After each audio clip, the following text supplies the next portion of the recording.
Hey, I'm Alana Strauss, and today I'm talking with Danny Wicentowski, who reported from Ferguson in 2014. His reporting there was such a good example of what it's like to report on a story when you don't really know what the story is yet and the details are still becoming clear. Okay, so when you first got into Ferguson, before you really knew what was going on, what was clear and what was unclear? The shooting happened on a Saturday, August 9th, 2014. And this summer of 2014 was a really big learning time for me as a journalist. Um, and I was like literally 1 year into my first professional journalism job. And so like the idea of like, what is a story? Like, what are you supposed to do was like a question I had to ask almost like every single project. I was still really fresh. It really wasn't clear that something important was building the day of the shooting. And it was really the day after when I was still like taking, it was a Sunday. I was still just chilling out. And we start really hearing there's a large gathering of people. They've come back to the scene. One of the really unusual and notable things that I began to notice in that first day and into the next was this really serious anger over the treatment of the body and this bafflement. Why would if this was a good shoot, if this was an issue where the police had to act, why would they leave a teenager's body lying out there? Your brain starts to kind of bring these connections. If this was legitimate, why would it be treated this way? If this was something that was done ethically and was self-defense, why would they not go through protocols that we've seen with other cases? And what I later found out is that the police were also not prepared for this. This chaos built in a way that each thoughtless decision on the part of the authorities, each reaction they took that took time, the lack of communication, this was building into something that was explosive. But when I showed up there on a Sunday night, I had almost no direction. I didn't know where the center of this story was. It was just a collection of people who were going out there. And what we were really following at that point were fires, was the destruction of these quick trips that night. And this was the beginning of, I think, a kind of confusion and a kind of need for clarity that other reporters and protesters, I think, really revolved around over the next months. What are we out here for? What is bringing us here? What is the next step? What are the actual variables that are keeping this pressure cooker under that pressure? Why isn't it being released? Why isn't this a 3-day story? Who is responsible for that? Is it me, the reporter, coming out here over and over again? Or is it the people and these events? Okay, what about actual on the ground details that you were trying to figure out? Beyond kind of these larger questions. What did you not know and you wanted to know?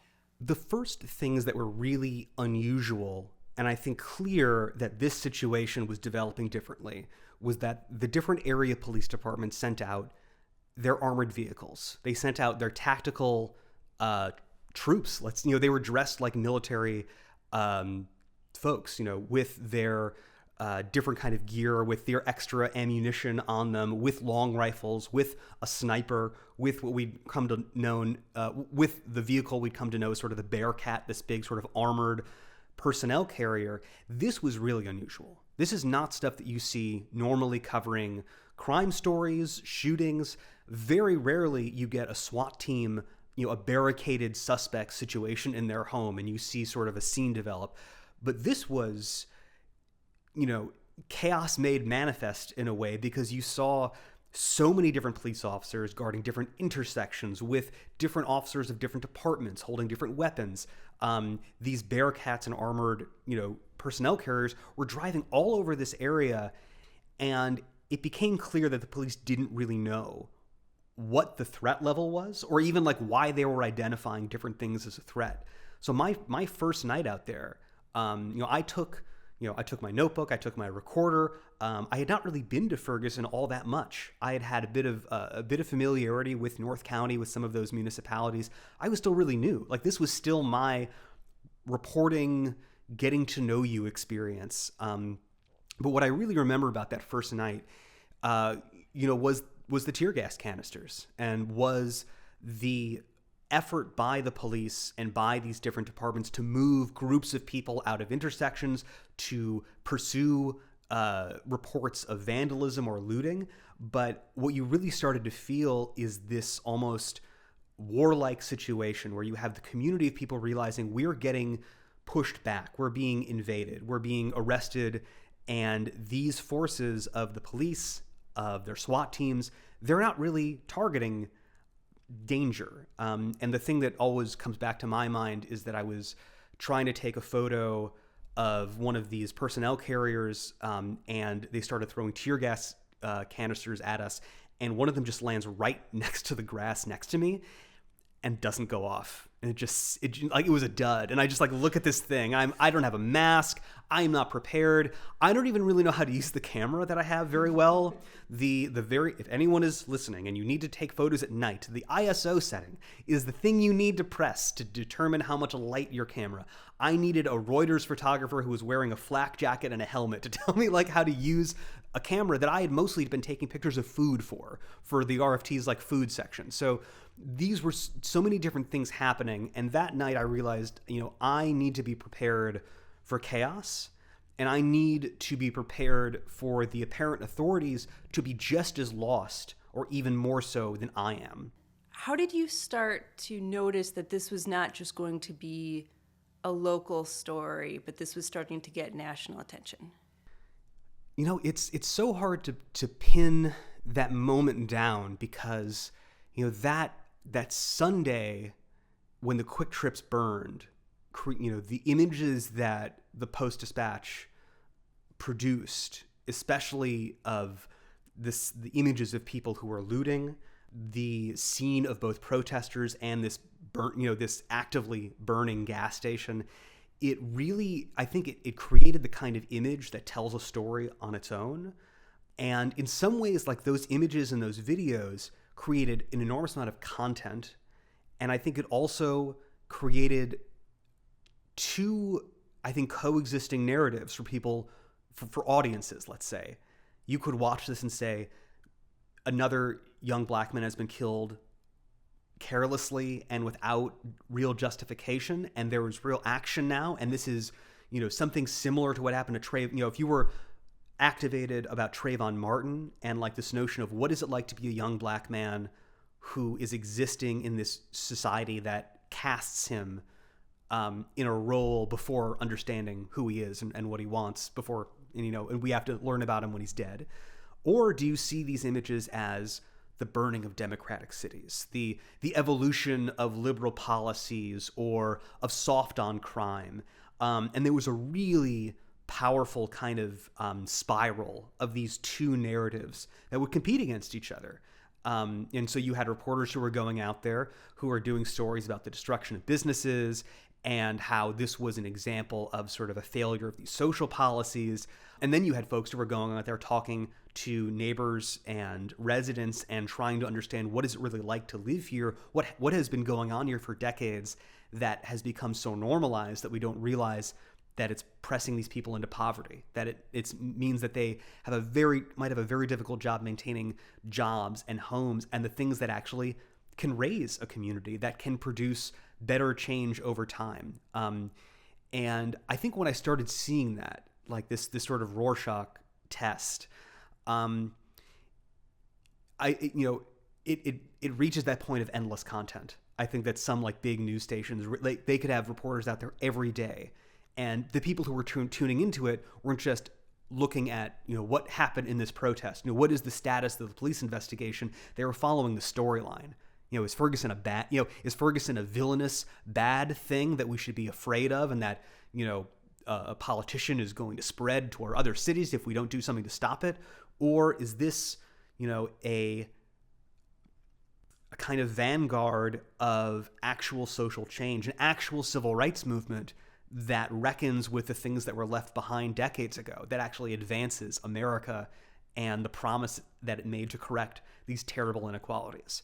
And I think once you hit like that cycle, those two things, it was just like two magnets spinning opposite ways. They powered each other. They drove questions at each other in a way, but it also produced, I think, a really degrading kind of anger that eroded, I think, some of that clarity and made it difficult to tell this story to an audience that wasn't familiar with it.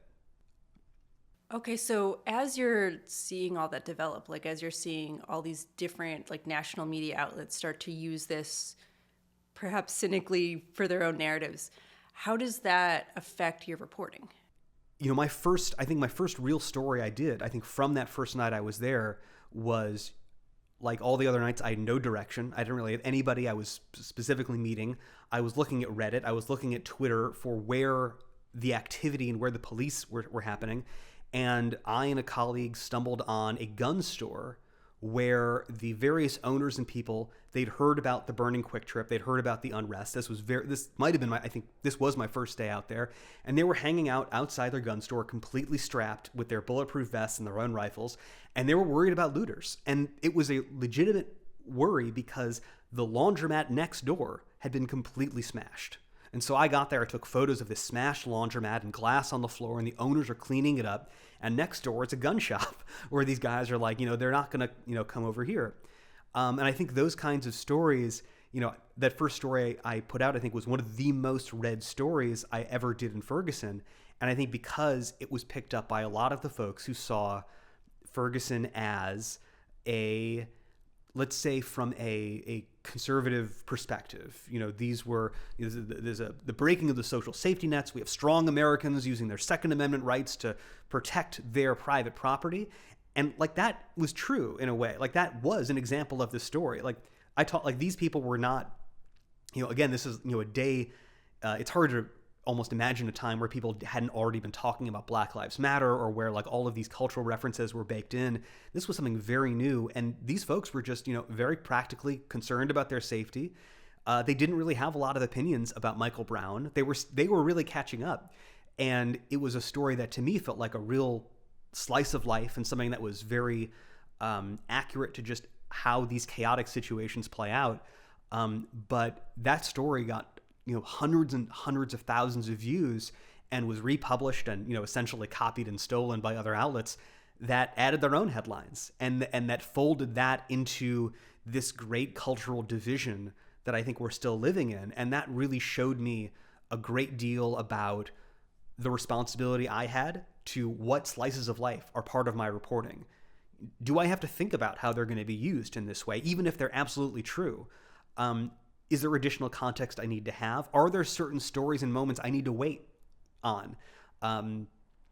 And I think that moment of realizing that this would be a kind of choose your own adventure every single night, where the stakes were very high and where the storytelling decisions and the people that I focused on could very easily escape containment outside of the Riverfront Times, outside of local coverage, and I could produce potentially harm. I could direct attention at people who were innocent, depending on how I described them and the places that I noted they were. And so I had to both start really thinking ahead. I had to think about other audiences, and I really had to also think like, what matters here? What actually matters to me? What can I build? Who can I learn about that will be able to stand on its own as something unique and not just a piece of ammunition in this kind of outside debate that was happening online and in, cable news talking head situations. What are some of the hardest judgment calls you had to make? I think there were two things I think I often struggled with. There were a lot of young people out there, teenagers. And I was taking a lot of photos. I was recording a lot of audio. There were people who were caught up in their moment of anger. There were people who might say something about police officers, what they would like to happen to them, what they would like to happen to Darren Wilson. Some of them were, we could call them violent language. Sometimes it was a protest chant, but sometimes it was just, an individual. And I would often see different reporters coalesce around particularly aggressive or dramatic protesters, people who were, suddenly they had a platform and 5 microphones in their face. And the question is like, is this person representative? Should I extend this spotlight? Do they deserve a quote in this story? Should I not do it just because the other reporters have got it? Or is this, does the fact that other reporters have gotten to this person, that means this person is even more important? You really start to struggle with if your friend jumps off a bridge, should you do it too? Maybe that bridge is actually really important. I think those questions of who represents this movement, who is the voice for it, those became really difficult. And became really clear that other reporters, once they just found someone who sort of fit that, who fit what they were looking for, that person just became the voice of the movement on the screen for that night. And there were various different people who kind of had their moment in this spotlight. I saw journalists make mistakes in the way that they dealt with people and facing that anger, and I appreciated those lessons that I could learn and see, because I didn't want that. I wanted to understand that anger, and I wanted to give people that space, even though I was not from this area. I was not well prepared for it. And I think you just have to accept it. Wait, so what kind of mistakes? Like, what did they do? There was a situation outside the Ferguson Police Department where there was a lawyer from the ACLU who was trying to talk to a group of people. Everyone was outside and trying to figure out, where are we allowed to go? Can we be in the street? Do we have to be on the sidewalk? There was even a period of time where people had to, they called it the 5-second rule, because somehow it had gotten to the situation where it's only legal as long as you were continually marching. The moment you stop, then your protest is ended and the police can arrest you. This was this got complicated. And you had, from a journalist's perspective, a very interesting scene. You had this attorney talking to a group of people on a sidewalk, telling them kind of, what is the risk? What can they say? And I'm there also, and like anything else, I take out my recorder and I hold it up, and I'm trying, this could be some good audio, or I really want to make sure I get his words right. I was a print reporter. I was not going to broadcast any of this. That was, in some ways, made things a little easier for me, but I really wanted to document this moment. And 2 women approached me, and they said, you can't record this. This is attorney-client privilege. And they were doing this to other reporters as well, and I started seeing this argument happen. And I got into it a little, I said, we're in a public place. And this is, I think, one of those moments that I think you really have to think about what you're doing and why, because this was a genuinely concerning moment for these protesters. They wanted to hear this legal advice. They also were worried of who was listening. And I think I realized, as I told them, I just want to understand this. And when I realized, this could become a screaming match, or they could they could physically block me. They started just sort of speaking directly into my recorder, to overwhelm, the only thing I could record was them just saying Baba Booey or whatever. And so I said, you know what? I understand. I'm going to back up and I will talk to this attorney later on. And it sounds like a tactical retreat, but it was the best thing I could have possibly done, because this situation happened over again. There were situations where you had protesters doing their planning meeting, and it was, in public, they're outside, they're talking, we're going to go here next. We're going to go to this mall, or we're going to go march down to this location. And you'd have, journalists and photographers really trying to get up into these groups.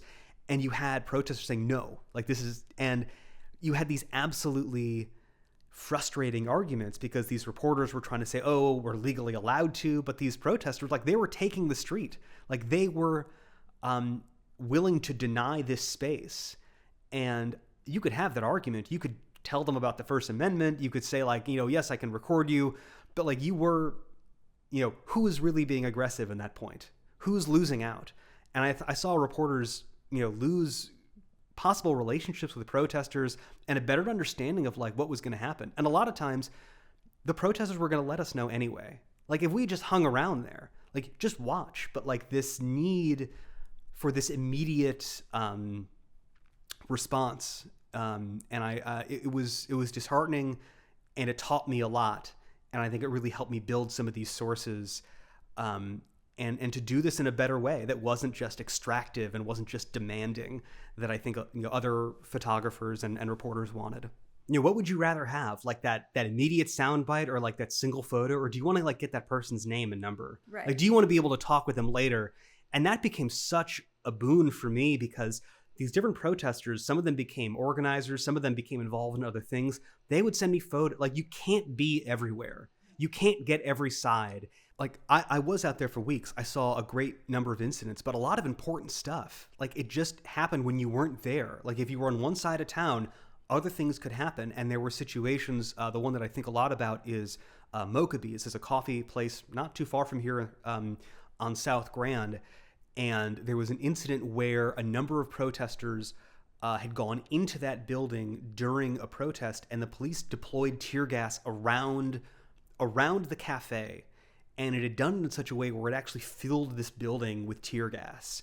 And it was this very scary moment, but it also showed, it was kind of a formative example in the way that tactical police deployment uses these munitions in a way that can't be controlled, that can be taken by the wind, that actually, could blow right back into these police officers' faces. And this use of sort of reflexive crowd control was actually extremely damaging and careless and harmful. I wasn't there. South Grand is not where Ferguson is.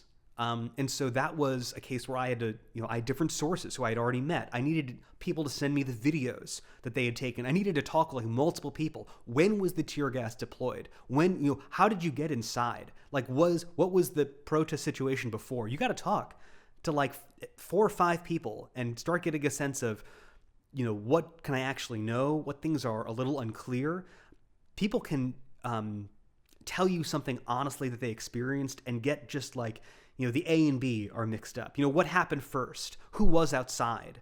You can't just rely even on, a single or 2 people who can walk you through it. You got to get a few different angles because everybody misses something.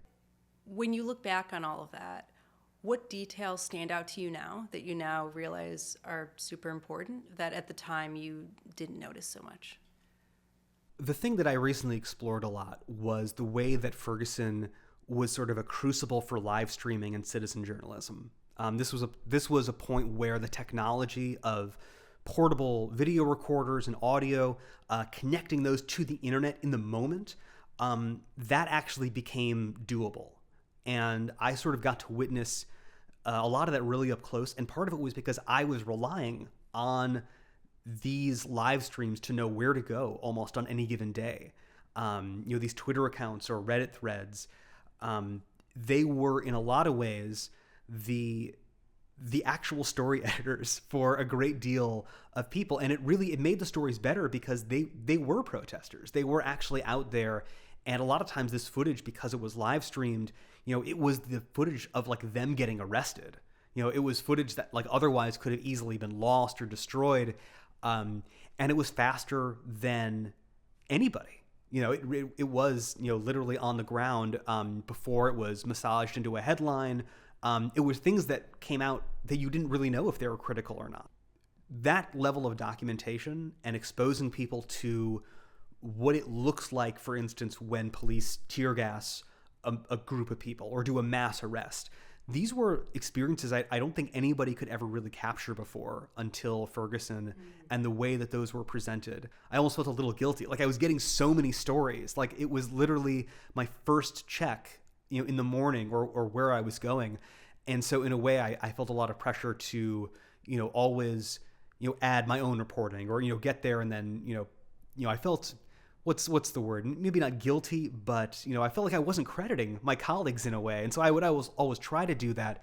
But I think looking back on it, the documentation they created and the threads they tied between different reporters who were like me, all getting this incredible firsthand view, I think you really see the legacy of that in the major pieces of reporting that came out. But you also see the people who became leaders, who became tragic figures, some of whom became lawmakers. And I think it was the thing to me that shows that, history sometimes is very much about large, massive, energetic systems that are hard to describe, the movements of thousands of people, the movements of millions of dollars or decades of government action. But sometimes you can really see a group of 5 people change a city in their own individual ways, form friendships and coalitions that alter the political calculus of an entire region. And I think that was really important to me because it was something that no journalist created. There was no George Soros puppet master. It was messy. There were people who made mistakes. There were people who it felt like died before they really were able to become the full personalities and the full sort of organizers that they could have been. And I think it really showed me, the individual human story and the individual human actions can make just an incredible difference. And the fact that we often don't get to see them, it is a poverty of our own perception. The real world is much more like Ferguson than the day-to-day calm that I think we usually experience. And I think that's something that I took with me a great deal, and that those conflicts and that those exchanges, in a lot of ways, we've built our society to cover them up. Whoa, that's actually really interesting. So, right, because I feel like people normally think of the world as like mostly peaceful, mostly calm, and every once in a while these conflicts just sort of break out. Mm-hmm. But you're right, like they're going on under the surface. They're just not coming to public attention until they come into public attention. And it is easy to understand, I think, why people have this sort of reaction. And I think, like, again, if you turn on the TV and you just see a picture of a Ferguson gas station burning, or like a scary thing happening in Minneapolis, people being angry on the streets, and it's 20 seconds, and you're like, they're causing so much chaos and noise, and they're mean, and they're disrupting schools. Like, they could just not do this, right? They could have just stayed home like I am. Okay, so when thinking back on all of this, when thinking about all the chaos that came with reporting about Ferguson, is there anything else that I didn't bring up that you want to bring up? I think there are things we still don't know about Ferguson and about what actually happened in these protest situations. I think part of it is that we still, obviously, we don't fully understand like what actually happens between Darren Wilson and Michael Brown right outside, the driver's side door. And, there's a lot into this, but something happens where Darren Wilson stops Michael Brown and Dorian Johnson walking. Michael Brown's on the other side of the driver's side door. Darren Wilson's driving, and the door gets opened, and it either hits Michael Brown, or Michael Brown takes the door and shoves it back into Darren Wilson. Something happens at this door, and there is some kind of struggle. And this is the moment that nobody sees. Michael Brown's friend is already kind of running and is sort of not fully seeing this. None of the witnesses in the grand jury statements really see what happens here. I was one of the few people who got to interview Dorian Johnson, who was Michael Brown's friend, who was there with him that day. I interviewed Dorian Johnson extensively on the first-year anniversary, and Dorian Johnson died this year in another shooting that is also complicated, not a police shooting. With Dorian gone, I don't know how we're ever really going to get more information unless there are other witnesses out there. Darren Wilson is also out there, presumably, and his, he's testified on this. He's never going to go to trial, though, it seems like. He's already had a grand jury. I think about that a lot. I think about the people who were also live streamers and the people around me who died and who took incredible action, really without a next step. They were driven by the need to help and to do good. And I think the person that if I could speak their remembrance, I think it was near the first anniversary, there was a protester named Melissa Ritchie, and there was a highway protest in St. Charles. They had folks who actually went onto a highway. This was one of the most ambitious and dangerous protest actions to actually block a highway and to stop that traffic, and they did that. And I witnessed a mass arrest. Essentially, the highway patrol showed up, waited for the protesters to clear off the street, and then arrested everybody. And Melissa Ritchie was there, and she had a seizure. And I learned that she actually had a neurological condition where seizures were a real risk for her. She was taking a great personal risk to go out there and lend medical aid herself to others. And she had a seizure there. She collapsed and I witnessed a St. Louis County police lieutenant essentially attempt to arrest her as she was having her seizure. And then I watched as she was coming out of it, as officers tried to interrogate her and threaten her at a moment where her brain was actually these were moments that she later on told me she had no memory of. She kept going out. I saw her days later after she had gone through this. I think the thing I always think about is that Ferguson isn't over. it is so obvious to me that the debate over what's happening, in Minneapolis, over the function of not just police, but something like ICE or border control, what is the relationship? What is the expectation we have of the parts of government that we elevate to commit violence, to be armed, to be masked, to not operate under the same legal rules we have? When I grew up, I think learned about Kent State and learned about the civil rights movement. I think, it's very obvious to me that, when people were growing up in the 60s, they didn't know that these moments would be the things that kids decades down would study as the defining moments of these eras, that these would shape how we view the future of the country.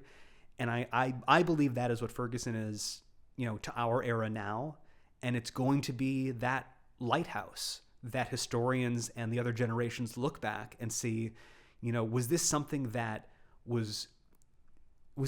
signaled an end, a beginning, or is it the fire alarm right before the building explodes? And I think it is still important for us to try to answer that question in the moment, even though I think we know that it's going to be history that has to determine it.